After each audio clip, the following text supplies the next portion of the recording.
Haleluya, semangat hidup, hidup semangat, melangkah pasti bersama Tuhan. Saudara, kita lanjut pasal 6 dari kitab Ulangan. Kata Tuhan begini, apa yang kuperintahkan kepadamu pada hari ini, haruslah engkau perhatikan. Haruslah engkau mengajarkannya berulang-ulang kepada anak-anakmu dan membicarakannya apabila engkau duduk di rumahmu, apabila engkau sedang dalam perjalanan, apabila engkau sedang berbaring, dan apabila engkau bangun.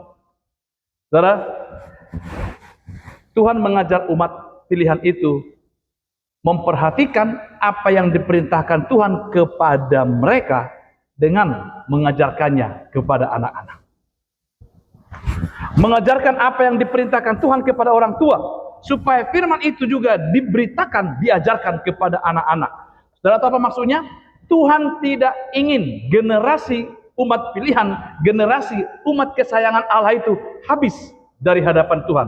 Yang kedua, Tuhan tidak ingin bahwa firman Allah yang diberitakan, yang dialami, yang dinikmati oleh orang-orang tua generasi pertama tidak sampai kepada generasi yang kedua.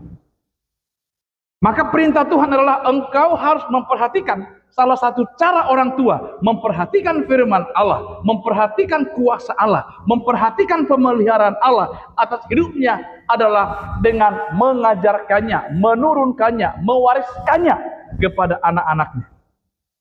Itu menjadi harta warisan yang harus disampaikan oleh orang tua, yang harus diturunkan oleh orang tua kepada anak-anaknya.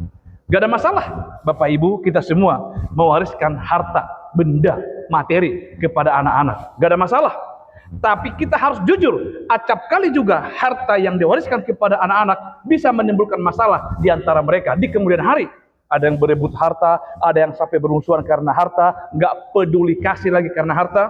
Tetapi ketika kita mampu, ketika kita tidak gagal dalam mewariskan firman Tuhan, iman sebagai warisan rohani, sebagai legasi kepada anak-anak, maka akan kuat, akan tangguh dalam menghadapi segala persoalan kehidupan ke depan.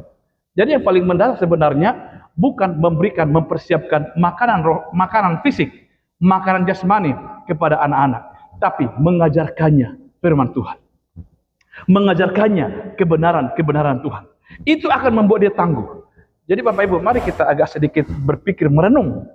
Jangan berorientasi kepada mewariskan harta kepada anak-anak, tapi bagaimana kita mewariskan iman, mewariskan takut akan Tuhan, mewariskan firman Tuhan kepada anak-anak. Itulah yang menjadi bekal di kemudian hari bagi anak-anak itu. Saudara yang dikasihi Tuhan, jangan lupa memperhatikan firman Allah, mengajarkannya kepada anak-anakmu ketika engkau duduk, ketika engkau bangun, ketika engkau berjalan dalam setiap aktivitasmu, aktivitas kita semua. Alkitab katakan, Tuhan katakan, ajarkan, beritakan, turunkan, wariskan firman Allah kepada anak-anakmu. Haleluya. Amin.